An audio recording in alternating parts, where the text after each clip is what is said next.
जीवन the multi. सबसे पहले तो सभी को happy new year. I wish you a very very happy new year. आपके जितने भी पेंडिंग प्रोस्पेक्ट्स हैं भगवान करे 2025 में सभी पूर्ण हो जाएं।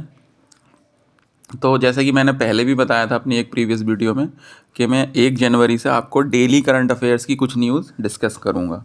तो मेरे पास आज कुछ न्यूज़ हैं, एक एक करके मैं डिस्कस करूँगा और बहुत जल्दी कोशिश करूँगा ख़त्म करने की, ज़्यादा लंबी वीडियो भी नहीं बनाऊँगा। तो सबसे पहले जो मेरे पास एक न्यूज़ है, जैसे कि आप स्क्रीन पे भी देख सकते हैं, Haryana Steelers win their first ever PKL title beat Patna Pirates. English में लिखा होगा वो एक अलग बात है, लेकिन मैं आपको हिंदी में एक्सप्लेन करूँगा और चीज़ें ध्यान से सुन लें और उसको नोट डाउन ज़रूर कर लें। जो जो लगता है कि हाँ ये चीज़ हमको लिख लेनी चाहिए, उसको लिखना ना भूलें, ज़रूर लिख लें। और मैं गारंटी ले रहा हूँ कि 2025 में आपका कोई भी एग्ज़ाम होगा तो जैसे कि मैं बता रहा हूँ कि 1 जनवरी 2025 से मैंने ये सब चीज़ें शुरू की हैं, डेली करंट अफेयर। तो आपका जो क्वेश्चन है करंट अफेयर का वो आपसे मिस नहीं होगा, मुझे इस चीज़ पर पूर्ण विश्वास है। तो सबसे पहले तो मैं आपको बता दूं कि ये पीकेएल की फुल फॉर्म क्या है। पीकेएल की फुल फॉर्म है प्रो कबड्डी लीग। जी हाँ, तो ये पहली बार हरियाणा ने जीता और ये किसका कौन सा सीज़न था? ये 11वां सीज़न था। सीज़न याद रखना है कि 29 दिसंबर 2024 को जो समाप्त हुआ है पीकेएल का, वो कौन सा सीज़न था? वो 11वां सीज़न था, जिसको हरियाणा स्टीलर्स ने जीता। और हरियाणा स्टीलर्स ने फाइनल में किसको हराया? जैसा आप स्क्रीन पे भी देख सकते हैं, पटना पायरेट्स को। पटना पायरेट्स अभी तक मैं बता दूं 3 बार ये खिताब जीत चुकी है, लेकिन हरियाणा स्टीलर्स अभी पहली बार ये खिताब जीती है। तो इसमें 2 चीज़ें याद रखनी है आपको कि जीता किसने और उपविजेता कौन है। दूसरा ये कि ये फाइनल हुआ कहाँ पर है, क्योंकि एक वो पूछ लेता कि कौन से कॉम्प्लेक्स में हुआ, तो ये हुआ है पुणे में। पुणे में श्री शिव छत्रपति स्पोर्ट्स कॉम्प्लेक्स है, उसमें ये हुआ है। और इसमें 2 खिलाड़ियों के मैं अब नाम को रिकमेंड करूँगा। आप हालांकि और भी अन्य प्लेयर्स के नाम इंटरनेट से ले सकते हैं। तो इसमें मैं एक तो बात करूँगा शिवम पाट्रे। शिवम पाट्रे कौन सी टीम से थे? हरियाणा स्टीलर से थे। उन्होंने फाइनल में 9 अंक अर्जित किए हैं। और एक हैं मोहम्मद रेज़ा सादुली, इन्होंने 7 अंक अर्जित किए हैं फाइनल मैच में। तो ये पूछ सकता है, स्पेशली शिवम पाट्रे को पूछ सकता है कि कौन से खेल से संबंधित है। और एक चीज़ और मैं इसमें बताना चाहूँगा, जो विनर है यानी कि हरियाणा स्टीलर्स है, उसकी जो इनाम राशि है वो 3 करोड़ है और पटना पायरेट्स को इसमें 1.8 करोड़ मिले हैं। तो उम्मीद करता हूँ कि ये टॉपिक आपका क्लियर हुआ होगा। दूसरी एक और मेरे पास न्यूज़ है कि बहुत ही इंपॉर्टेंट न्यूज़ है और ये कहना चाहिए कि आपको प्राउड फील भी होगा इस चीज़ को पढ़ के। India's defence export crossed recorded 21,000 crore over decade Rajnath. उसके आगे लिखा है राजनाथ, यानी कि राजनाथ सिंह जी ने ऐसा कहा है। तो मैं इसको आपको एक्सप्लेन करता हूँ बिल्कुल, वो कहना चाहिए कि बहुत ही सरल शब्दों में। देखिए, रक्षा मंत्री ने अभी हमारे एक कहना चाहिए कि एक मध्य प्रदेश में वही गए हुए थे, एक कॉलेज में, एक वार कॉम्प्लेक्स में गए हुए थे सही बताऊँ तो, सॉरी।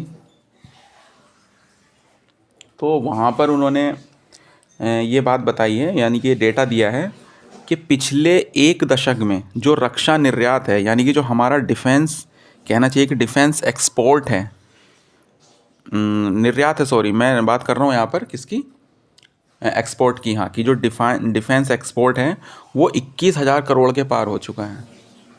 और ये आपको जान के थोड़ा आश्चर्य भी होगा कि आज से 10 साल पहले ये केवल 2,000 करोड़ था, यानी कि पिछले 10 सालों में ये 19,000 करोड़ बढ़ गया है और जो कि 21,000 करोड़ को अब क्रॉस कर चुका है।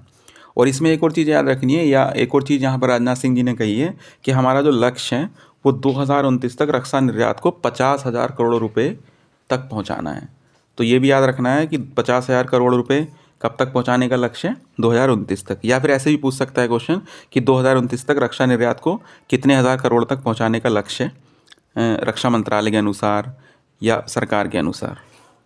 तो ये भी एक बहुत महत्वपूर्ण न्यूज़ थी, ये भी आपको याद रखनी है। एक चीज़ मैं यहाँ पर ये भी बताना चाहूँगा कि NHRC यानी कि जो नेशनल ह्यूमन राइट कमीशन है, इसको हिंदी में बोलते हैं राष्ट्रीय मानवाधिकार आयोग। तो राष्ट्रीय मानवाधिकार आयोग के जो अध्यक्ष का पद था वो खाली पड़ा था 1 जून 2024 से, जो कि अब भर दिया गया है। अरुण कुमार मिश्रा का रिटायर हुए थे 1 जून 2024 को और उनके बाद से वो खाली पड़ा हुआ था।